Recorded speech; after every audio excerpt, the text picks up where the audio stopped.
Reka mbasuhuze kandi mbifuriza ibihe byiza mwese mudahwema kubana na Inkomoko TV. Ibiganiro byacu byongeye byagarutse, tumaze igihe tutabonana tutaganira muri espace geopolitique, habaye ibintu byinshi cyane. Tumaze igihe rero tudahari kubera impamvu zigiye zitandukanye, ariko twagarutse uyu munsi ndi ngiye kubagezaho ikiganiro ariko n'ubundi kibanda ku busesenguzi bujyanye na geopolitique igezweho muri iki gihe, muri iyi si ya politike. Ikintu kiri kuvugwa cyane ni intambara zitandukanye, haba mu burasirazuba bwo hagati, haba mu bihugu bitandukanye byo mu Burayi, ndetse n'amakimbirane atajya ashira hagati y'ibihugu byo muri Amerika y'Amajyepfo niyo hagati, ndetse n'abatavuga rumwe n'ubutegetsi bw'ibyo bihugu. Uyu munsi rero mu kiganiro nabateguriye cyangwa ubusesenguzi tugiye kwitsaho cyane ku Nkomoko TV, ndabasaba gukurikira ibiganiro byacu mbere na mbere, mugakanda subscribe, mukadushyigikira. Inkunga yanyu irakenewe cyane. Inkunga rero yanyu dukeneye ni ukureba ibiganiro byacu, mukabikunda, mukabisangiza abandi, ndetse mukakomeza kuduha n'ibitekerezo byatuma tugira aho tuva naho tujya.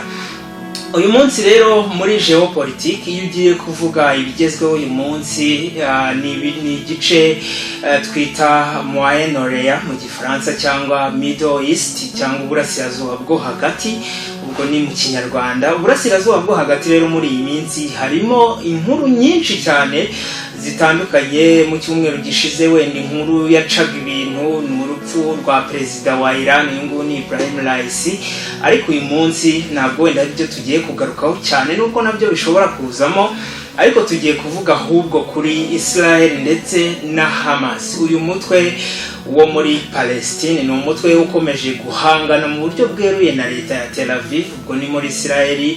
Bapfa ibice bitandukanye, haba mu bugenzuzi bw'intara ya Gaza, haba mu guharanira uburenganzira bw'abanyapalestine nk'uko abo ngabo babivuga. Ni intambara rero ya Israel na Hamas. Uhereye rero uyu munsi ubara, hashize amezi agera muri 7 n'iminsi hafi nka 18 intambara ishyamiranyije Hamas na Israel itangiye. Ni intambara rero yatangijwe rero n'abarwanyi ba Hamas ubwo bagabaga ibitero bikomeye cyane ku butaka bwa Israel, bigahitana abantu barenga 1200, ndetse n'abandi amagana bagatwarwa bunyago bakajya gufungirwa mu ntara ya Gaza. Nubwo amasezerano atandukanye agenda arekura bamwe na bamwe, ugasanga barekuye 2 uyu munsi, ejo barekuye 5. Impamvu zigiye zitandukanye zituma bafunze nuko buri gihe abarwanyi ba Hamas bavuga ko bambuwe uburenganzira bwabo, ndetse ko intara ya Gaza iri muri Palestine nta buryo na bumwe ikwiye kugenzurwa n'igisirikare cya Israel cyangwa leta ya Tel Aviv nk'uko bo babivuga.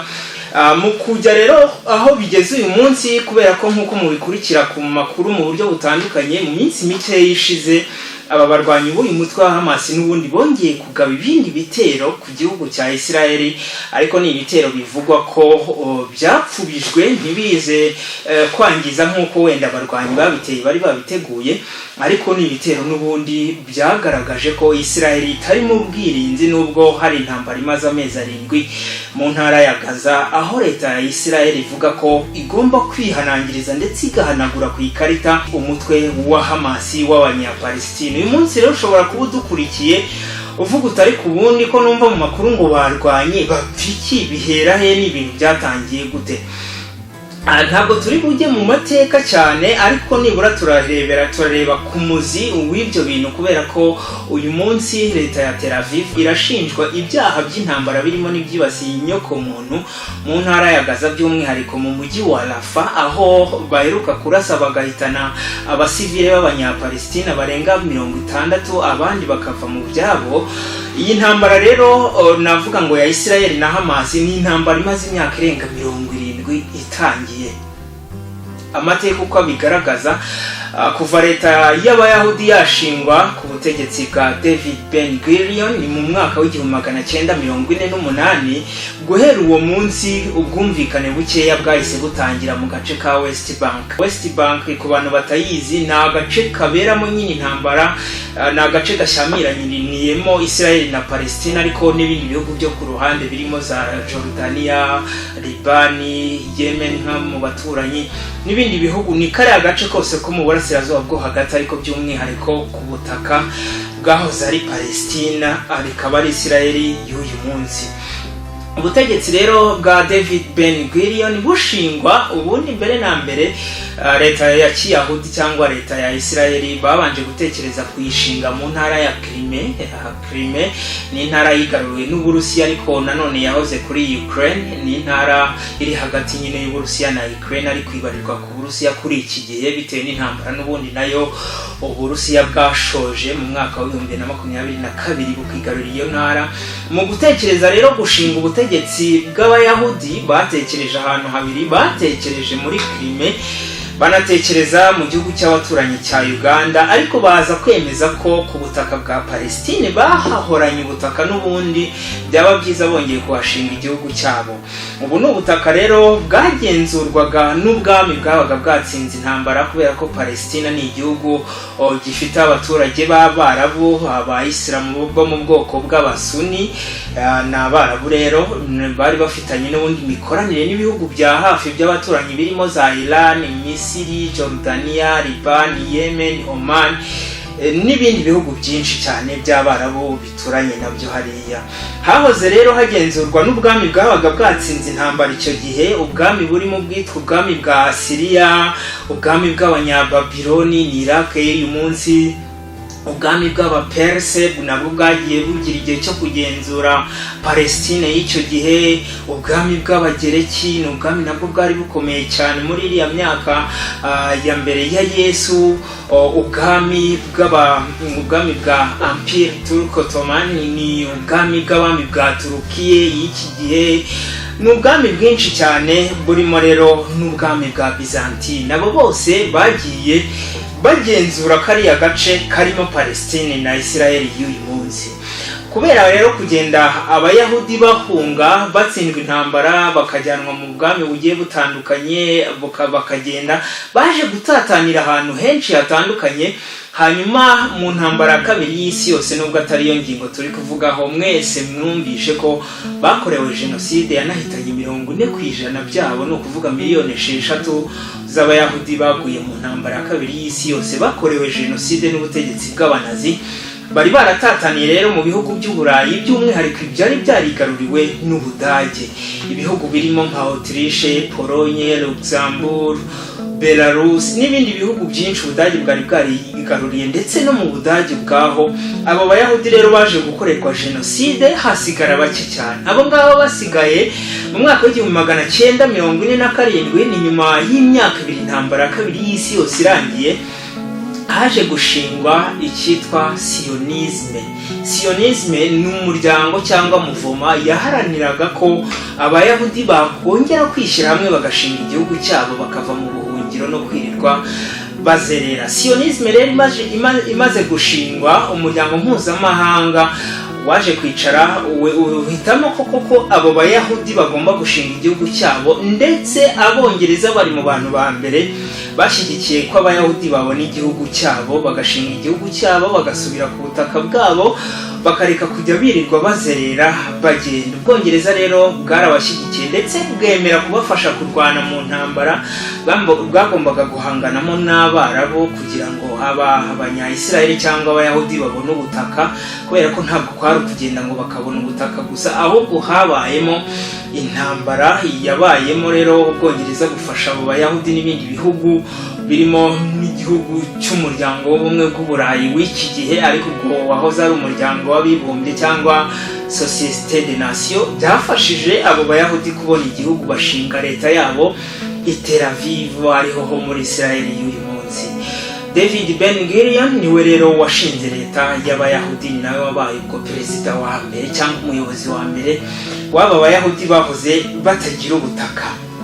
Nyuma rero yo gushinga iyo leta, ibihugu bitandukanye by'abaturanyi b'Abarabu ntabwo byigeze byose byakira iyo leta, ndetse habayemo intugunda zitandukanye zo kumva ko abo Bayahudi bambuye ubutaka ikindi gihugu cy'Abarabu bagenzi bacyo b'ibyo bihugu. Hanyuma intambara itangira gututumba guhera uwo munsi. Intambara itangira gututumba, hakabaho ibitero shuma, abantu bakarwana, biragenda birakururuka. Tugiye kureba mu kanya amasezerano agiye asinywa ntasohozwe, hanyuma bikavamo noneho gukomera kw'intambara kurushaho. Ariko iki kibazo cya Israel na Hamas cyari kimaze iminsi cyaracecetse guhera nko mu 2007 aho Hamas yahereye yigarurira intara ya Gaza. Byari ibitero shuma bito bito bikarangira bihitanye imyacumi by'abantu, ariko abantu ntibabitindeho. Ariko byongeye gusubira mu mitwe y'abantu ubwo Israel yagabwaga ibitero mu kwezi k'Ukwakira umwaka ushize w'2023, ubwo Hamas yagabaga ibitero bikomeye igatera ibisasu bikabaka 50,000 ku butaka bwa Israel, ikica abantu igashimuta n'abandi.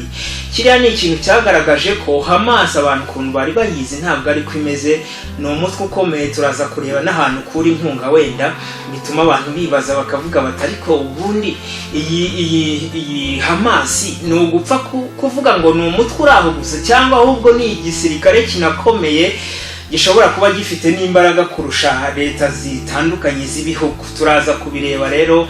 Aho ngaho twari turi kuvuga kuri leta gatoya, kwishingwa rya leta ya Tel Aviv cyangwa leta ya Israel ku butegetsi bwa David Ben-Gurion. Kuri icyo gihe rero ubutegetsi bushingwa ubwo tugeze nko mu 1952, yari hashize imyaka 4 leta ishinzwe, nibwo abanyapalestine babonye ko bambuwe igihugu cyabo, kubera ko Israel mbere yo kugira ngo ishingwe ubutaka yarwanye intambara ndetse ifashijwemo n'Abongereza nk'uko twabivuze. Yatsinze iyo ntambara ishinga ubutegetsi bwayo muri Palestina, ndetse twavuga ko igihugu cya Palestina guhera uwo munsi uburenganzira bwo kwitwa igihugu bwahise butakara, ndetse basigara ari abantu batanemerwa. Nubwo ari leta izwi, ifite ibendera, ifite ifaranga, ikagira passport, ikagira n'idarapo, ariko bikagira n'indirimbo by'umwihariko yubahiriza icyo gihugu. Ariko kugeza ubu hari ibihugu byinshi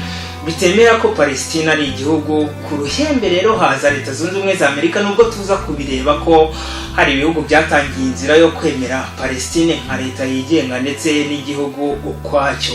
Abo banyapalestina rero batangiye kubona ko bambuye igihugu cyabo, habayeho ishingwa ry'umuryango witwa OLP cyangwa se Palestine Liberation Organization. Ni umuryango uharanira nyine ubwigenge bw'abanyepalestine mu mwaka w'1948. Kuri icyo gihe rero uwo muryango ushingwa ugatangira ihangana ririmo gushaka kwigaranzura igihugu cya Israel cyari kimaze kubatwara ubutaka nk'uko bo babivuga. Uwo muryango waje gushingwa, ariko ntiwahita ugaragaza ingufu cyane, ahubwo uguma urwanira mu bicucu birimo kugendera ku mabwiriza y'ibindi bihugu by'Abarabu byabahaga umurongo, bikavuga biti muce hano mukore gutya, ubutaka bwanyu muzongera mubone, kubera ko uwabatwaye ubutaka ni Israel kandi arahari, nta n'ahantu yagiye.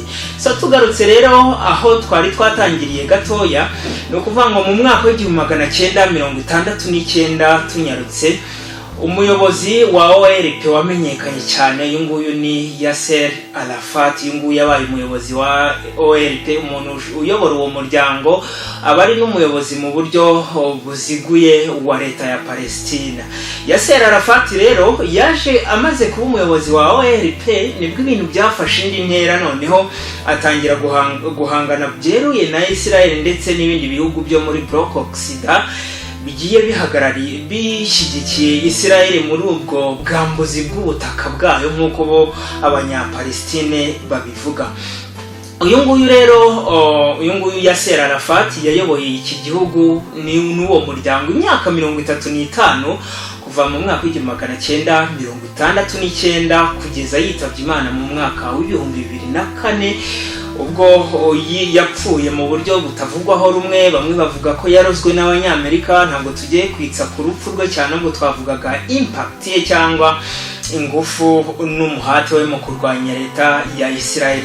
Mu mwaka rero w'1969 afata ubutegetsi, muri Palestine cyangwa ajya kuri pouvoir ku bubasha bwo gufata imyanzuro ya nyuma mu gihugu, hatangiye kubaho ibyitwa intifada. Ni ijambo ry'icyarabu riko rivuga imyigaragambyo cyangwa akavuyo k'abanyepalestina. Intifada ya mbere rero yabaye mu mwaka w'1972 ubwo OLP yagabye ibitero n'ubundi byoroheje niko nabivuga kuri leta ya Tel Aviv, ariko isa n'ibihanangiriza cyangwa ibabwira kuko byagenda kose leta ya Tel Aviv itazigera ibaho na Palestine iriho. Umwe muri bagomba gusenyuka cyangwa bakagabana ubutaka, Palestine igasubirana ubutaka bwayo nk'uko ibivuga. Ariko ni ibintu byakomeje kuba agaterera nzamba, ndetse umwanzuro wo kuba ibi bintu byagirwaho ni ibintu ubona ko bigoye cyane, ntabwo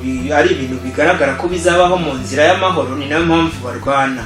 Mu mwaka rero w'1987 uyu nguyu Yasser Arafat yari amaze imyaka isaga hafi 20 ku butegetsi, nibwo havutse icyitwa Hamas. Uyu muryango wa Hamas wavutse nyuma y'amasezerano tugiye kubanza kuvuga yitwa amasezerano ya Camp David.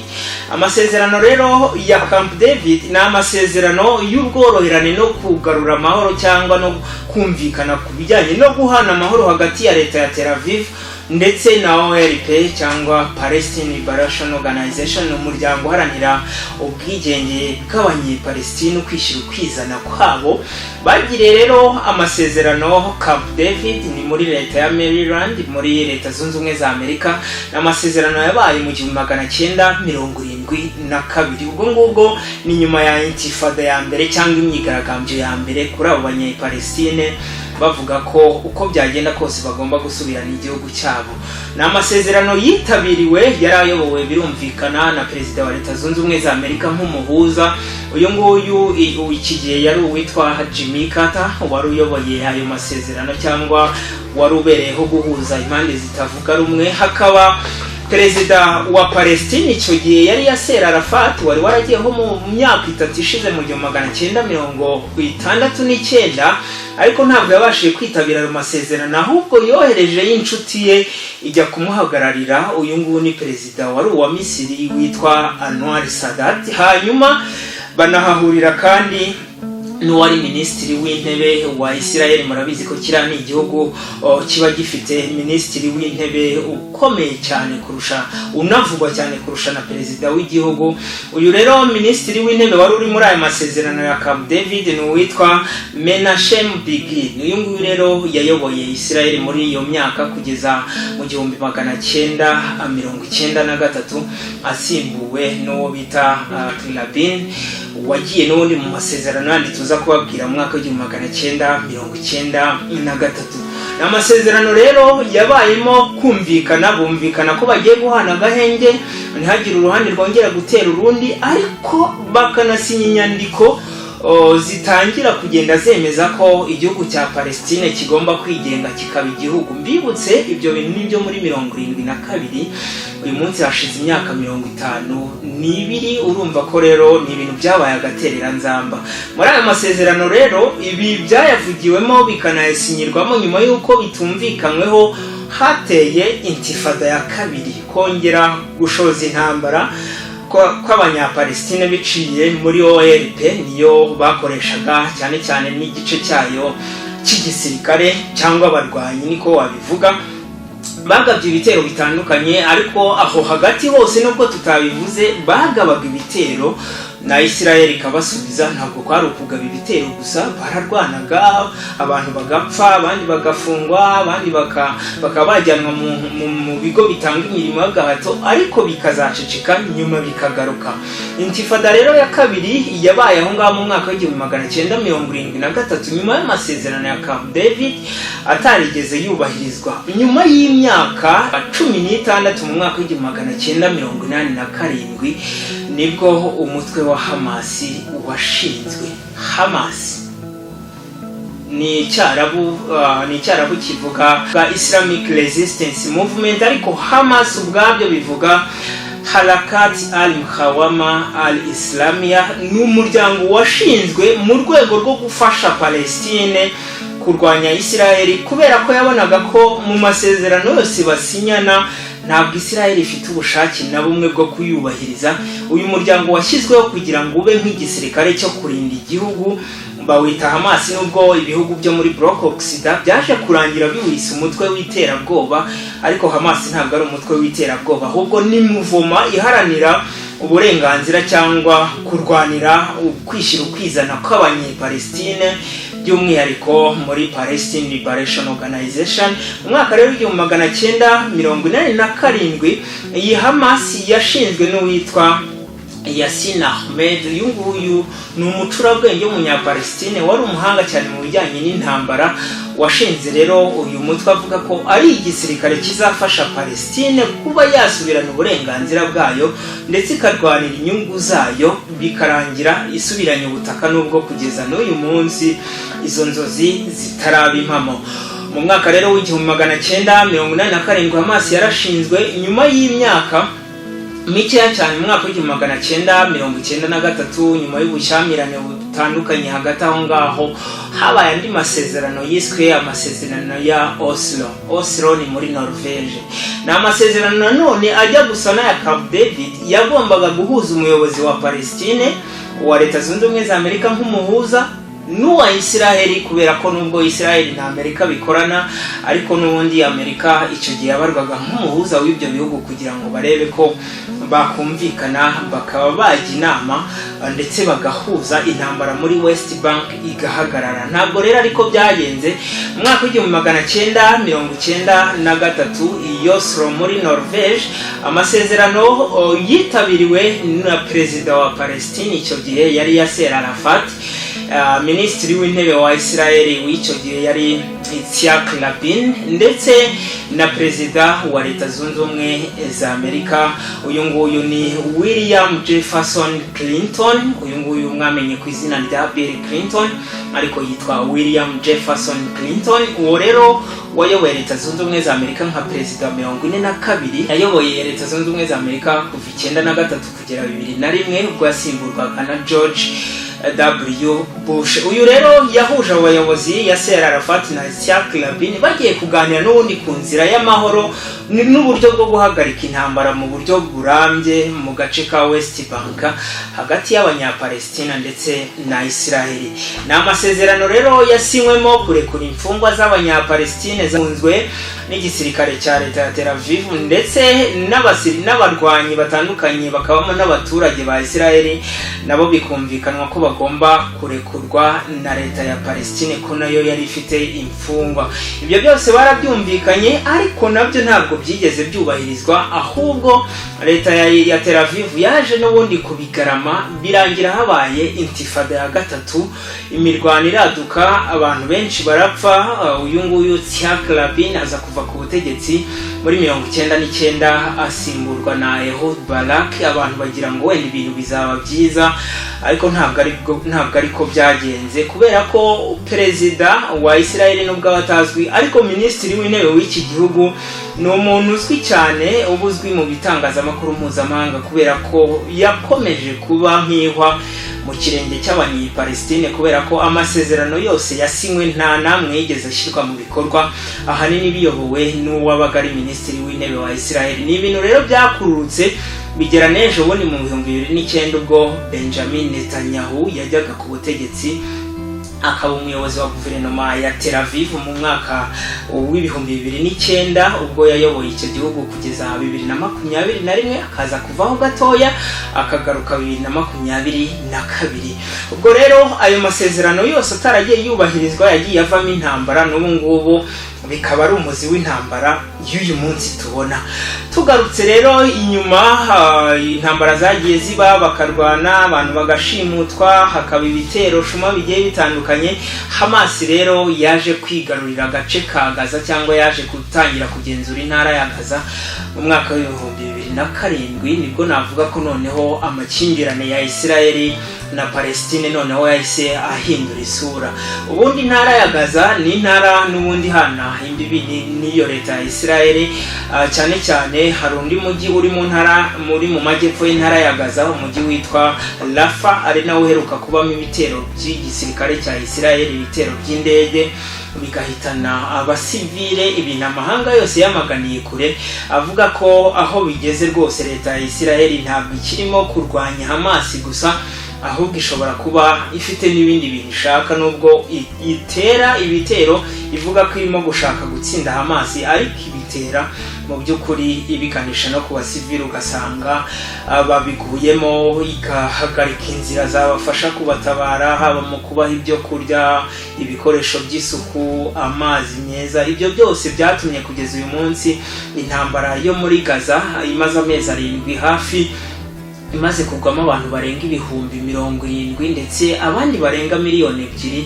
bavuye mu byabo. Abo bantu barenga 2,000,000 n'ubundi ni abaturage bose b'intara ya Gaza, kubera ko ni intara ifite ubuso bw'ibirometero kare 365, ikagira abaturage barengaho gato ya 2,000,000. Abarenga rero 2,000,000 bavuye mu byabo. Iyo ugiye kureba intara ya Gaza uyu munsi yahindutse itongo kubera ingufu za gisirikare leta ya Tel Aviv ikoresha, ivuga ko irimo guhiga abarwanyi ba Hamas. Icyo gihe rero muri ibyo bihe byose mu 2007 ubwo Israeli agace ka Gaza katangiraga kuyoborwa cyangwa kugenzurwa n'umutwe wa Hamas, ubwo Yasser Arafat yaramaze gupfa mu 2004, asimburwa mu 2005 na Mahmoud Abbas, ari nawe perezida wa Palestine uyu munsi ku myaka 88. Ntabwo ari kuvugwa cyane, ariko ni umuntu n'ubundi ibyo Hamas ikora ababizi, cyane ko Hamas yashinzwe nk'ibaba ry'igisirikare rigomba kuberaho kurinda inyungu za Palestine. Ntabwo Hamas ari umutwe urwanya leta ya Palestine, oya, ni umutwe ahubwo byumvikana cyane cyangwa unayikorera, ni umutwe nyine w'abanyepalestine. Hamas rero itangira kugenzura ako gace, yatangiye no kugaba ibitero ku nyungu za Israel mu mahanga. Mbere yaho ntabwo byari byarakunze kubaho cyane, ariko kuri iki gihe bwo byaje gufata indi ntera. Hamas ikagitera mu bihugu bitandukanye birimo inyungu za Israel, ikica abantu, igashimuta amato, igafata ibintu bitandukanye birimo bigenda biganisha ku gihombo cya leta ya Israel. Tubaze rero uyu munsi, tugaruke noneho uyu munsi aho bigeze. Nari nababwiye ko hashize amezi 7 n'iminsi intambara yashojwe n'umutwe wa Hamas kuri Israel irasa, yahise ivamo intambara, aho witwa Benjamin Netanyahu yavuze ko ngo muri Bibiliya y'Abayahudi yitwa Bible Hebraique, nubwo atavuze igice byanditsemo cyangwa icyigisho byanditsemo, ariko yaravuze ngo muri Bibiliya y'Abayahudi ngo hari ahantu handitse ngo habaho ibihe by'amahoro n'ibihe by'intambara. Ntabwo Hamas yatugabyeho igitero gisanzwe, ahubwo ni intambara. So turi mu bihe by'intambara kandi ntabwo tuzasubira inyuma. Umutwe wa Hamas ugihagaze. Gutangira rero gutekereza ko bagiye kurimbura umutwe wa Hamas nibyo byaje kuvamo kuzajya bagaba ibitero bikomeye cyane no ku basivile, bakica ababyeyi batoya, abana b'impinja, bose bakagwa mu bitero, kandi byitwa ko bari gushakisha no kugerageza kurwanya umutwe wa Hamas, by'umwihariko mu ntara ya Gaza. Aho byabereye rero, leta ya Israel nyuma y'ibyo bitero yatangiye gushakisha by'umwihariko abayobozi ba Hamas, abacurabwenge bayo, kubera ko nibo bagira uruhare cyane mu mikorere y'uyu mutwe no mu mbaraga zawo, nubwo tuza kureba n'ahandi uyu mutwe ukura imbaraga. Uwa mbere rero uyobora Hamas n'iki gihe ntabwo arapfa, aracyariho, ni Ismail Haniyeh. Uyu nguyu Ismail Haniyeh arashakishwa cyane na leta ya Tel Aviv, kubera ko ni afatwa nka nimero ya mbere mu bayobozi b'uyu mutwe. Mu buryo rusange niwe muyobozi mukuru w'umutwe wa Hamas. Uyu rero uyu nguyu yagiye ahungira mu bihugu bitandukanye nyuma y'aho umwaka w'1989 anafunzwe imyaka 3 na leta ya Israel, ariko akaza gufungurwa. Yabaye mu bihugu nka Jordania, Qatar, iyo Israel nayo yayibayemo, ndetse yanabaye mu gihugu cya Liban, ni igihugu cy'abaturanyi. Aho hose yahabaye ahunga ni umwe rero mu bacurabwenge bakuru, akaba n'umuyobozi mukuru w'uyu mutwe Hamas. Uyu nguyu rero Israel iri kumushakisha cyane. Undi wa kabiri rero ni Yahya Sinwar. Yahya Sinwar uyu nawe ni umwe mu bagabo bakomeye cyane bafite icyo bavuze ku kuba umutwe wa Hamas ukibasha no kugaba ibitero, kubera ko uyu nguyu ni umuyobozi wa Hamas by'umwihariko mu ntara ya Gaza. Yahya Sinwar uyu nguyu rero niwe washinze urwego rw'umutekano cyangwa urwego rw'umutekano ushingiye ku butasi rwa Palestina, ndetse ashinga ikigo cy'igihugu nyine, kuko ntabwo twacyita ikigo cy'igihugu kubera ko leta bitemerwa, ahubwo yashinze nyine ikigo cy'ubutasi cya Palestine ariko by'umwihariko cya Hamas. Iki ni icyitwa Maji, ni icyarabu bivuga glory cyangwa ikuzo, niko ikigo cyabo cy'ubutasi bacyita.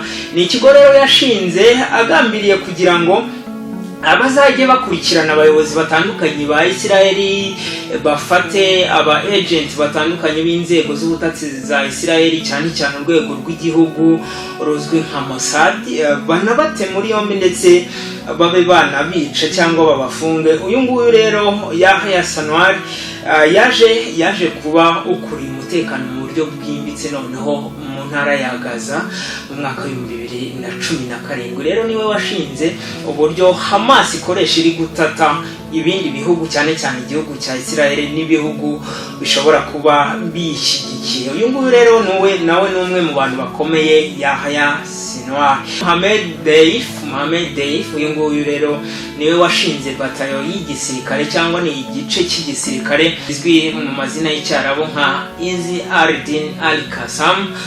Ni brigade rero irwana nyine mu gisirikare cya Hamas, izwi cyane mu kwica aba agents b'ibihugu bitavuga rumwe na leta ya Palestina, ariko ubwo baba bashaka kuvuga Israel mu magambo yoroshye cyane. Ibi ngibi rero bigiye bitandukanye by'abayobozi bashakishwa, n'uyu munsi baracyashakishwa nubwo bamwe bicwa, ariko igipimo cya nyacyo ntikiraboneka. Ni nayo mpamvu uyu munsi Hamas yongeye gutera kugaba igitero kuri leta ya Israel bigakunda, nyuma yuko abangaba bari bazi ko byarangiye wenda ibitero byo mu kwakira umwaka ushize ari ibyo ngibyo.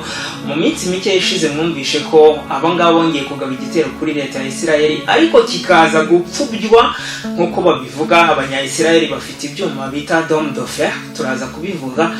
Ni intwaro za kirimbuzi baba bafite bashyira mu birindiro bigiye bitandukanye ku buryo zidetectinga misile z'umwanzi, hanyuma zikaba zazamura nabyo ibisasu bijya gupfubya izo misile, zikaba zahinduka umuyaga zitaragera ku butaka ngo zihindure umuyonga, ibintu bitandukanye baba barasheho.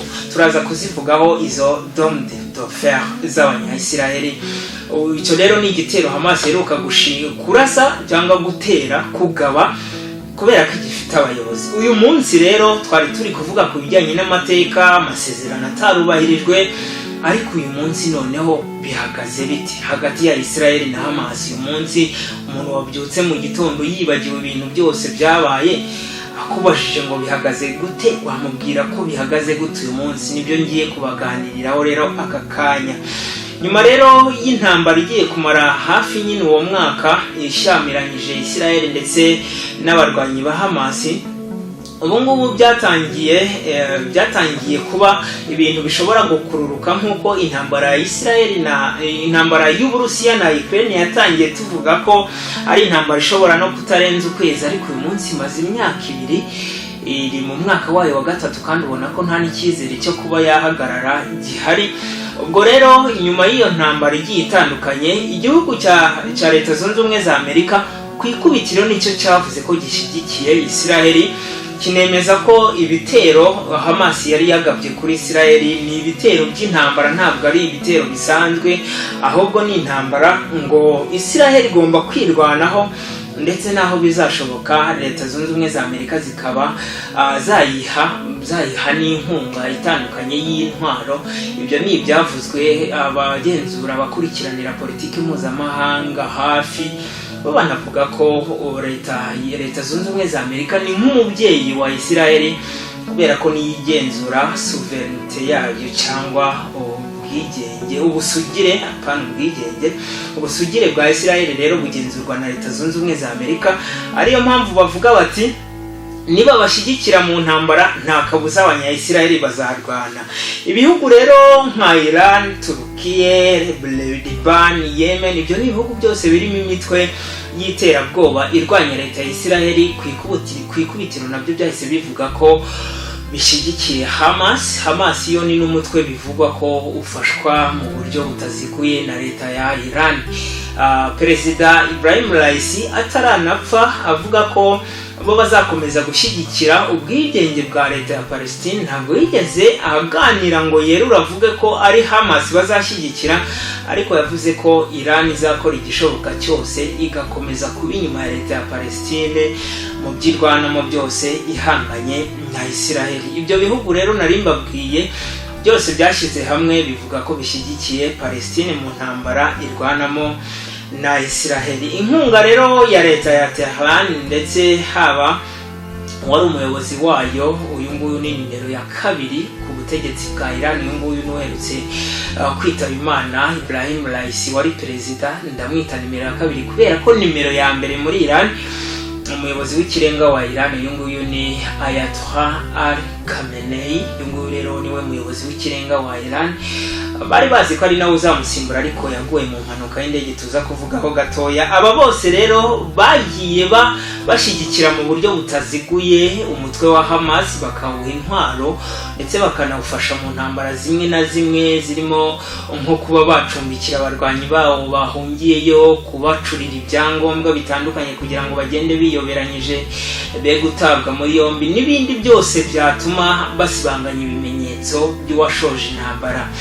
Kuva rero Benjamin Netanyahu yajya ku butegetsi mu mwaka wa 2009 kugera 2021, muri iyo myaka rero ikabakaba 20 ayobora guverinoma ya Israel, niho ibintu byarushijeho gukara kubera ko uyu mugabo yagiye agaragara mu bikorwa byo kutarebera izuba cyangwa kudaha agahenge n'akanya kariko kose Leta ya Palestine mu buryo ubwo aribwo bwose. Benjamin Netanyahu rero avuga ko bagomba kurwana kugeza Hamas isenyutse burundu, abandi nabo bareba bakabona Hamas itazasenyuka burundu. Ibingibi byakomeje kubyara amakimbirane kubera ko kubona ko Hamas yarimbuka ni ibintu bigoye cyane, biragoye cyane kuvuga ko Hamas yarimbuka. Ibyo rero Israel byihishamo igakomeza ikarasa muri Gaza, muri Palestine, ikica abaturage barimo n'inzirakarengane z'abasivile, nubwo imiryango mpuzamahanga yatangiye kuvuga ko Israel biniri gukora n'ibyaha by'intambara birimo n'ibyibasiye inyoko muntu. Nkuko mwabyumvishe rero mu minsi mike yishize n'urukiko mpuzamahanga mpanabyaha rwemeje umwanzuro wo gushyiraho impapuro zita muri yombi bamwe mu bayobozi ba Israel, by'umwihariko minisitiri w'intebe w'iyo Leta ya Israel Benjamin Netanyahu, bamushinza ibyaha by'intambara n'ibyibasiye inyoko muntu mu ntara ya Gaza. Ibyo rero byose bije mu gihe ibitero shuma umutwe wa Hamas ugaba muri Israel biza bikaba ari ibitero bisenya ibikorwa remezo, hanyuma ariko Israel yajya gutera ikagenda yikwije, niko nabivuga, igakoresha indege zitagira abapilote, ikarasa ku bikorwa remezo, igasenya ibitaro, ikarimbura imisigiti. Ukabona ko ari ibintu biri pasono, bitari ibintu byo kuvuga ngo turi gushakisha abarwanyi ba Hamas, ahubwo bikaba ari ibintu byo guha gasopo cyangwa kwihanangiriza abaturage mu by'ukuri ba Palestine barimo n'abatazi mu by'ukuri by'iyo ntambara. Uyu rero Benjamin Netanyahu ni umuntu wabaye nyine isereri mu mutwe w'abanye-Palestine n'abandi bose batavuga rumwe. Icyakora Leta Zunze Ubumwe za Amerika nazo ziherutse kuvuga ko ibyo Benjamin Netanyahu ari gukora byo kurasa cyane cyane n'inyuma y'ibitero byibasiye umujyi wa Rafah, aho bari barimo barasa mu mujyi wa Rafa mu by'ukuri kandi nta kimenyetso cy'uko hashobora kuba hari ibirindiro by'abanzi aribo iyo Hamas, ahubwo bakarasa ku basivile ndetse bakanahitana abasivile barimo n'abana batoya. Bavuga ko ibyo bintu bidakwiye, ko bari bakwiye gukoresha ibitero by'indege bashakisha abarwanyi mu duce turimo abaturage. Benjamin Netanyahu rero akomeje kuba ikibazo kubera ko uyu munsi twavuga ko ari mu ntambara n'ibihugu birenze kimwe icyarimwe. Ikintu mu by'ukuri abasesenguzi mpuzamahanga mu bya politike mpuzamahanga bavuga ko atari cyiza kujya mu ntambara n'abanzi babiri, kubera ko ntabwo ubuzi uko bishobora kugenda. Uyu munsi leta ya Israel ishobora guterwa biciye mu nzira nyinshi, ariko igaterwa n'igihugu kimwe. Uko amateka bigaragaza n'ubusesenguzi bugenda bukorwa, nuko leta ya Iran ishyigikira hafi imitwe yose y'iterabwoba irimo muri Aziya. Ntabwo ari muri Aziya yose, ariko by'umwihariko mu burasirazuba bwo hagati n'igice kimwe cyo muri Bloc Korea cyangwa mu burasirazuba bw'isi. Iran rero bayishinza kubishyigikira umutwe wa Hamas muri leta ya Palestine. Iran ikongera ikavugwaho gutera inkunga umutwe w'inyeshyamba muri Liban, uyu nguyu n'umutwe wa Hezbollah.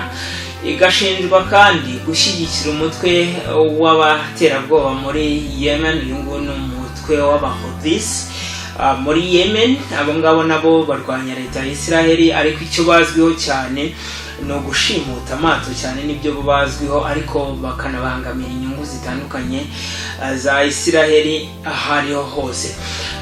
Iyo mitwe yose rero bavuga ko Iran ishobora guca muri iyo mitwe ndetse ikaba yatera Israel. Aho ngaho rero duhise tujya no ku bintu bifitanye isano n'ibyo ngibyo. Mwarabyumvishe mu mpera z'umwaka ushize igihugu cya Israel cyagabye ibitero ku gihugu cya Syria kirimo guhiga abarwanyi b'umutwe wa Hamas, ariko ni igitero cyaje kugwamo abajenero b'igihugu cya Iran. Repubulika ya Kisilamu ya Iran yaje gupfusha abajenero bayo ndetse inatangaza ko izihorera uko byagenda kose. Mwabyumvisheho ko muri Gicurasi uyu mwaka leta ya Iran yaje kurasa ku gihugu cya Israel, igaba ibitero bikomeye cyane by'indege zitagira abapilote ku butaka bwa Israel, ivuga ko iri kwihorera ku bajenerali bayo bishwe n'igisirikare cya Israel cyari cyaragabye ibitero muri Syria gihiga abarwanyi ba Hamas. Ariko icyo gihe ibyo bitero bigabwa nuko amakuru yasohotse atubwira ko ngo Israel biciye muri bya byuma bita dome de fer, ni ibyuma baba barashyize mu butaka bikurura misile umwanzi arashe bikamenya ko zije zikiri mu birometero rwose amagana, hanyuma nazo izo dome de fer zigahita zirasa nazo misile zijya kuzimya za zindi, bikarangira igitero nta kintu na kimwe cyangije. Nibwo buryo Israel yagiye itsindamo intambara y'iminsi 6 barwanyemo n'Abarabu mu myaka yashize. Nibwo buryo Israel yagiye itsindamo intambara yayo na Palestine. Nibwo buryo Israel itsindamo intambara ikoresha amadome de fer. Makuru rero yasohotse avuga ko Israel yapfubije ibyo bisasu ku rugero rwa 98%. Ayo ni amakuru yasohotse mu by'ukuri, ariko yari yanditse mu Cyongereza cyangwa mu Gifaransa. No kuvuga ko na amakuru abo muri Bloc Occident bari bashatse ko tumenya. Mu by'ukuri kubera kudasoma ibinyamakuru byinshi cyane cyane bivuga kutabasha kumva indimi zitandukanye nk'Icyarabu, Igishinwa, Ikirusiya n'Igiheburayo, hari amakuru menshi tutamenya. Leta Zunze Ubumwe za Amerika rero bivuga ko zagoretse ayo makuru mu rwego rwo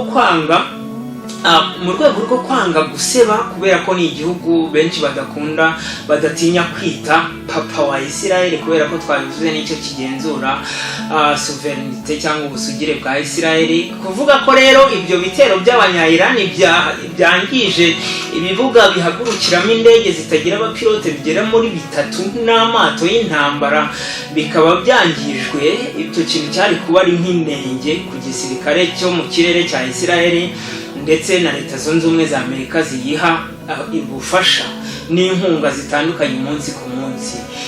Kuvuga gutyo rero ni ibintu batubwiye ngo ibisasu byarapfubijwe, ariko andi makuru akavuga ko ahubwo ibi bitero byibasiye bikomeye cyane utwo duce nari maze kuvuga turimo ibibuga by'indege bigera muri 3 bihagurukiramo indege zitagira abapilote z'abanya-Israeli, amato 2 y'intambara akomeye cyane arwanirwamo n'abasirikare b'abanevi, ndetse n'ibindi bikorwa remezo bitandukanye nk'imihanda n'amateme, kubera ko byari ibitero byinshi cyane byagabwe na leta ya Iran.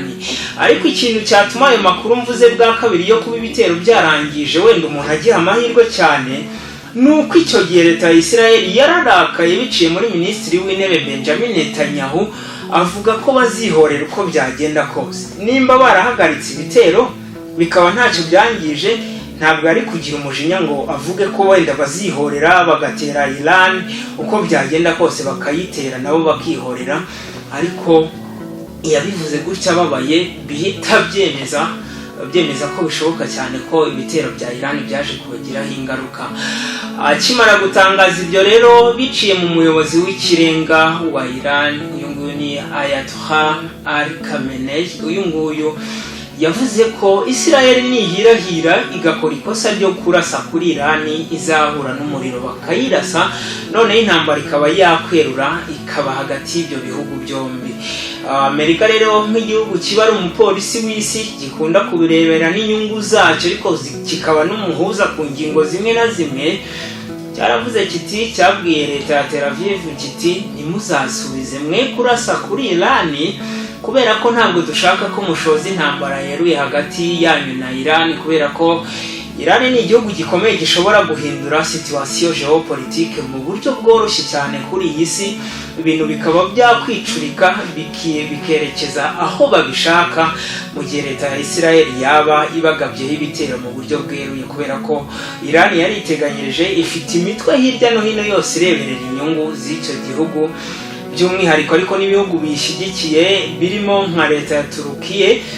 Leta ya Turukiye yahise itangaza ko idashobora kwemerera umuntu uwo ari we wese kuba yakoresha ikirere cyayo agatera Iran ngo arimo ararengera Israel. Aho ngaho bavugaga rero leta zunze ubumwe za Amerika. Uyu munsi rero Israel ihanganye na Iran, kubera ko nyuma y'ibyo bintu y'uko gututumba kw'iyo ntambara yose, navuga ko yari intambara yo gutita. Ejo bundi mwarabyumvishe ko ku itariki ya 19 Gicurasi hari ku cyumweru, nibwo kajugujugu yari mu misozi yo mu burasirazuba bw'igihugu cya Iran yahitanye wari nimero ya 2 mu gihugu cya Iran, ni perezida w'igihugu cya Iran Ibrahim Raisi, yari ari kumwe na minisitiri w'ububanyi n'amahanga ndetse n'abandi banyacyubahiro 7 abayobozi ba Iran. Baguye rero muri iyo mpanuka ya kajugujugu. N'ubu ngubu iperereza riracyakomeje, nubwo wenda amakuru yibanze yagaragaje ko ni ikintu cyateye iyo mpanuka atari ukuba wenda iyo ndege yararashwe, ariko yaba ari impanuka yaba atariyo nta muntu ubu ngubu wabyemeza. Gusa reka tuvuge ko niyo yaba ari impanuka isanzwe, ni impanuka yabaye mu gihe kibi, yabaye mu gihe cy'amakimbirane hagati ya Iran na Israel, yabaye mu gihe Benjamin Netanyahu yari yaravuze kuko byagenda kose bazatera Iran.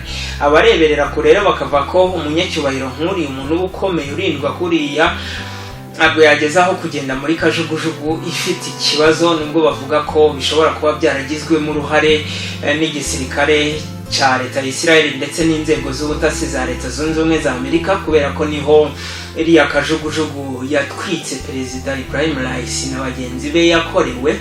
Abandi rero bakavuga ko yaba ari impanuka isanzwe, naho nta ruhande twafata muri ibyo ngibyo, ariko icyo twemeza nuko Ibrahim Raisi atakiriho. Ariko kandi uyu munsi ntabwo Ayatollah Ali Khamenei yari yavuga mu by'ukuri igikurikira.